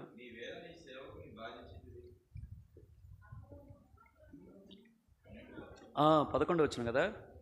అహరోను, అయ్యో నా ప్రభువా, మేము అవివేకులము, పాపులమైన మేము చేసిన ఈ పాపమును మా మీద మోపవద్దు. ఎవరి మాట అంటున్నారు? ఎవరితో అంటున్నారు? సరే, మోషేతో దేవునితో అంటున్నారు. అక్కడ సందర్భం గమనిస్తే అయ్యో ప్రభు అనేది దేవుణ్ణి, అవునా? మోషేని అనలేరు కదా, దేవుణ్ణి అనుకుందాం. సరే, మోషే కూడా ఉన్నాడు కాబట్టి కింద మోషేతో మాట్లాడినట్టుగా మనం చూస్తాం. సరే, ఎవరిద్దరు మేమంటే ఇక్కడ ఎవరిద్దరు? మీరు బైబిల్ బాగా చదువుతున్నారు మంచిగా, వెరీ గుడ్. అహరోను, మిరియాము. ఏంటి, ఎందుకు అవివేకులయ్యారు వీళ్ళు? ఎందుకు అవివేకులయ్యారు? ఎందుకు ఈ పదం వాళ్ళంతటా వాళ్ళే ఉపయోగించారు? ఈ దేవుడు చెప్పలే, మోషే కూడా అనలే. ఈ పదం వాళ్ళంతటా వాళ్ళే ఉపయోగిస్తూ వచ్చారు. ఎందుకు ఉపయోగించారు? దానికి కొనసాగింపు ఏంటంటే మొదటి 3 వచనాలు చదివితే వస్తే, మోషే కూషు దేశపు స్త్రీని పెళ్లి చేసుకొని ఉండను కనుక అతడు పెళ్లి చేసుకున్న ఆ స్త్రీని బట్టి మిరియాము అహరోన్లు అతనికి విరోధముగా, ఓకే దీన్ని యాక్సెప్ట్, దేవుడు దీన్ని ఏమనడు. ఎందుకంటే దేవుడు అనుమతించాడు. తనకు మనం చూస్తే మిషనరీస్ వాళ్ళ భార్యలో ఎప్పుడు పడితే అప్పుడు చనిపోయేవాళ్ళు. వాళ్ళు కేవలం ఏంటంటే వాళ్ళు పరిచర్యలో తోడుగా ఉంటారనే తప్ప వ్యభిచార తలంపులు బట్టి వాళ్ళు పెళ్లి చేసుకోలే. శరీర కార్యాలు జరిగించుకోవాలని కొంతమంది పెళ్లి చేసుకుంటారు, కానీ వాళ్ళ ఉద్దేశం అది కాదు. ఇక్కడ మోసే ఉద్దేశం అదే అంటారా? మీరు చెప్పండి. మోసే ఉద్దేశం అదే అంటారా? కాదు. అందుకని దేవుడు దీన్ని సీరియస్గా తీసుకోలేదు. ఇంకా వాళ్ళు ఏం చేస్తూ వచ్చారు? తర్వాత వచ్చిన వారు మోసే చేత మాత్రమే యెహోవా పలికించనా, ఆయన మా చేతను పలికింపలేదా అని చెప్పుకొనగా యెహోవా ఆ మాట వినెను. మోసే భూమి మీద ఉన్న వారందరిలో మిక్కిలి మన సనుగులు మన గొనుగులు కూడా వినగలిగినటువంటి దేవుడు మన దేవుడు. అర్థమైందా? మన నిట్టూర్పులు అర్థమైందా? మన సనుగులు, మన గొనుగులు, మన అభ్యంతరాలు ఇవన్నీ వింటాడు దేవుడు కదా. అన్నీ వింటాడు, కానీ ఒక విషయంలో మాత్రం కలగజేసుకుంటాడు. ఏ విషయంలో? తన సేవకుని మీదకి వస్తే, 8వ వచనంలో, తన సేవకుని మీదకి వస్తే, తను ఏర్పరచుకున్నటువంటి వ్యక్తికి వస్తే, తన నాయకుని మీదకి వస్తే, తన అభిషక్తుని మీదకి వస్తే, అర్థమైందా? తన దాసుని మీదకి వస్తే, తన పని చేసేటటువంటి వ్యక్తి మీదకి వస్తే దేవుడు ఏం చేస్తాడు చెప్పండి? He will interfere definitely. రండి 8వ వచనం చదవండి. నేను గూఢభావములతో కాదు, దర్శనమిచ్చి ముఖాముఖిగా అతనితో మాట్లాడుదును. అతడు యెహోవా స్వరూపమును నిదానించి చూచును. కాబట్టి నా సేవకుడైన మోషేకు విరోధముగా మాట్లాడటకు మీరేలా భయపడలేదనను. ఇక రెండు కోణాలు ఉంటాయండి. పనికి మాలినటువంటి అబద్ధ సేవ చేసే వాని గురించి మాట్లాడవచ్చు, తీర్పు తీర్చొద్దు. ఇది వీడు అబద్ధ సేవ చేస్తున్నాడని చెప్పేసి ఖండించవచ్చు, కానీ తీర్పు తీర్చొచ్చు. కానీ న్యాయబద్ధంగా సేవ చేసేటటువంటి వ్యక్తి మీదకి వస్తే దేవుడు ఏం చేస్తాడు? He interferes. డెఫినెట్లీ గుర్తుపెట్టుకో. మనకున్న సమాధానం కోల్పోతాం, నెమ్మదిని కోల్పోతాం, అశాంతితో బ్రతుకుతాం, ఏం మాట్లాడతాం మనకు అర్థం కాదు, పాపంలో పడిపోతాం. దేవుని యొక్క శిక్షకు మనం పాత్రులుగా ఉంటాం. గుర్తుపెట్టుకోవాలి, దేవుని యొక్క శిక్షకు పాత్రులుగా ఉంటాం. పాట రాస్తాడు, అద్భుతమైన పాట. ఐగుప్తు ఆశలనన్నీయు విడచి రంగుగా యేసుని వెంబడించి, ఐగుప్తు ఆశలనన్నీయు విడచి రంగుగా యేసుని వెంబడించి, పాడైన కోరహు పాపంబు మాని విధేయులై విరాజిల్లుడి. పాడైన కోరహు పాపంబు మాని విధేయులై విరాజిల్లుడి. సియోను పాటలు సంతోషముగా పాడుచు సియోను వెళ్ళుదము. సియోను పాటలు సంతోషముగా సియోను వెళ్ళుదము. ఎవరు రాశారు కానీ అద్భుతంగా రాశాడు. పాడైన కోరహు పాపం అని. కోరహు కూడా ఇదే చేస్తారు. తర్వాత అధ్యాయాలు మనం గమనిస్తే, ముందు అధ్యాయాలు తర్వాత అధ్యాయాలు కానీ మనం గమనిస్తే ఇదే 16 అధ్యాయం కదా, తర్వాత అధ్యాయాల్లో గమనిస్తే ఇదే చేస్తాడు అనమాట. ఆల్రెడీ ఒకసారి జరిగిన తర్వాత కూడా మళ్ళీ రిపీట్ చేయటం అనేది it's a crime, it's a sin కదా. దేవుడు ఏర్పరచుకున్న వ్యక్తికి ఒకవేళ, నేను చెప్తున్నాను మరి గమనించండి, ఒకవేళ అతను మంచివాడైతే, ఒకవేళ ఆత్మానుసారుడైతే, ఒకవేళ భారం కలిగిన వాడైతే, ఒకవేళ నిజమైనటువంటి సేవకుడైతే వాళ్ళ జోలికి ఏం చేయొద్దు. నేనే అడుగుతాను, అబద్ధికులైతే మనం ఊరుకుంటున్నావా? వాళ్ళని వదిలిపెట్టట్లేదే. ఇప్పుడు మనం చూస్తున్నాం కదా యెరూషలేములో ఉన్నటువంటి పరిస్థితులు. అక్కడ మేము ఎదిగిన వాళ్ళం జాగ్రత్తగా గమనించాం. ఆ దైవజనుడి ద్వారా మరి వాళ్ళేం పొందలేదో నాకు తెలియదు, కానీ నేనైతే ఎంతో పొందాను. సత్యవేదం గారి ద్వారా అర్థమైందా? భక్తి నేర్చుకున్నాం, వినయం నేర్చుకున్నాం, వాక్యం నేర్చుకున్నాం, పాటలు నేర్చుకున్నాం, భక్తి నేర్చుకున్నాం, విధేయత నేర్చుకున్నాం. అర్థమైందా? ఆయనలో ఉన్నటువంటి ప్రేమను కూడా మేము చూడగలిగాం. ఖచ్చితంగా నిశ్చయంగా ఇప్పుడు ఎవడైనా అనుభవించేవాడైనా అబద్ధం చెప్పగలడా? నేను ఏనాడు కూడా కాని విషయాలు జోలికి పోలేదు కాబట్టి ఇప్పుడు కూడా నా దృష్టిలో ఆయన ఎలా ఉన్నారంటే గొప్ప దైవజనుడిగా నేను భావిస్తాను. మరి ఆయనలో మిగతా వాళ్ళు ఎందుకు చూడలేదు నాకు తెలియదు, ఎందుకు లోబడలేదో నాకు తెలియదు, ఎందుకు వారితో వివాదం పెట్టుకున్నా నాకు తెలియదు, వేటిని ఆశించి ఆయన మీదకి వెళ్ళారు నాకు తెలియదు కదా. వెళ్ళినటువంటి వారి పరిస్థితి ఇప్పుడు గమనిస్తే ఒక్కళ్ళు ప్రార్థన చేయరండి. నేను చెప్తాను వినండి, ఒక్కళ్ళు కూడా వాళ్ళు ఏం చేయరు. ప్రార్థన చేస్తే ఏం చేస్తాడు దేవుడు అంటారు, ప్రార్థన చేస్తే ఏం జరుగుతాయి అంటారు. ఓపిక లేదు. ఓర్పు గొప్ప ద్రోహ కార్యాలను ఏం చేస్తుంది? అర్థమైందా? జరగకుండా కాపాడుద్దండి. లేదు, ఒక ఉపవాస ప్రార్థన చేయరు. అర్థమైందా? ఎవరిని ఆయన పెట్టింది? దేవుడు. ఎవరు తీయాలి? దేవుడు. అవునా? మీరే చెప్పండి, ఎవరు తీయాలి? ఆయన్ని. అంతే కదా. దేవుడు ఆయనకు తోడుగా ఉన్నప్పుడు ఆయనతో నువ్వెందుకు పోరాటం? ఒక సమయం వచ్చినప్పుడు ఏం చేస్తారు చెప్పండి. ప్రతి వానికి వాని క్రియలు చొప్పున దేవుడు ఏం చేస్తారు? జీతము కదా, అన్నీ చేస్తారు దేవుడు. ఇప్పుడు దావీదు సౌలు జీవితం వాళ్ళు గమనించట్లేదా? సౌలు ఏమన్నా యోగ్యుడా? సౌలు ఏమన్నా మంచివాడా కదా? చెప్పండి. 13 సంవత్సరాలు, ఎన్ని సంవత్సరాలు? 13 సంవత్సరాలు రాజుగా ఉండవలసినటువంటి దావీదు అడవుల్లో తిరుగుతూ ఉన్నాడు. రాజుగా ఉండకూడనటువంటి సౌలు ఎక్కడున్నాడు? సింహాసనంలో ఉన్నాడు. ఒక సమయం వచ్చింది. ప్రసంగి 3:1 అంటాడు, ప్రతి దానికి దేవునికే నువ్వు అవకాశం ఇవ్వకుండా, దేవునికే చోటు ఇవ్వకుండా, దేవుని మాట నువ్వు నమ్మకుండా నువ్వు ఫైట్ చేస్తే ఏం ఉపయోగమయ్యా? నువ్వెందుకు ఫైట్ చేస్తావు? మరి వేటి కొరకు ఫైట్ చేసే చెప్పండి. ఏమైనా ఆత్మీయ సంగతుల కొరకా అంటే భూ సంబంధమైన వాటి కొరకు వేటి కొరకు చేసే చెప్పండి.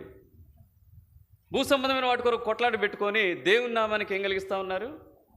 అవమానం కలిగిస్తా. 2 వ్యక్తుల గురించి చెప్తాను, ఎడ్ విలియమ్స్ గారు, పాల్ జాకబ్ గారు. రీసెంట్గా ఎడ్ విలియమ్స్ గారు మహిమలో చేర్చబడతా వచ్చారు. అల్లుడు గారు అయినటువంటి పాల్ జాకబ్ గారు సమాధి కార్యక్రమంలో పాల్ జాకబ్ గారి కూతురు ఏడవట్లేదు, మనవళ్ళు ఏడవట్లేదు, భార్య ఏడవట్లేదు, ఒక్క వ్యక్తి ఏడుస్తూ ఉన్నాడు. చూసారా మీరు అది? ఒక వ్యక్తి ఏడుస్తూ ఉన్నాడు. ఎవరైనా పాల్ జాకబ్ గారు, మంచి దైవజనుడు, ఏడుస్తూ ఉన్నాడండి. మతిపోయింది, కళ్ళ వెంట నీరు కారుస్తాం. ఎవరైనా మామగారు పిల్లనిచ్చినా మామగారు కదా, తండ్రి కొరకు తల్లి కొరకు కూడా ఆయన ఏడవలేదు. ఎందుకంటే ఆయన ఎందుకు ఏడుస్తూ ఉన్నాడంటే తనకు భక్తి నేర్పించాడు, తనకు విశ్వాసం నేర్పించాడు, తనకు సేవ నేర్పించాడు, ఎలా బ్రతకాలో నేర్పించాడు, ఎలా లోబడి ఉండాలో నేర్పించాడు, ఎలా జీవిస్తే దేవుని కార్యాలు జరుగుతాయని నేర్పించాడు. కాబట్టి ఆయన భూస్థాపన కార్యక్రమంలో ఎవరు ఏడుస్తున్నారు చెప్పండి? ఒకవైపు వాక్యం చదువుతూ ఉన్నారు, ఒకవైపు ప్రార్థన చేస్తూ ఉన్నాడు, కంటనీరు పెడతా ఉన్నాడు. అది రియల్ క్రై. అది ఒక దైవజనుడి ద్వారా నువ్వు ఆశించేది ఇది. కానీ అర్థమైందా? ఇదా? గమనిస్తే దేవుని వాక్యాలు ఏం చెప్తున్నాయి చెప్పండి. రండి న్యాయాధిపతులు 21:25 వచ్చిన చదవండి.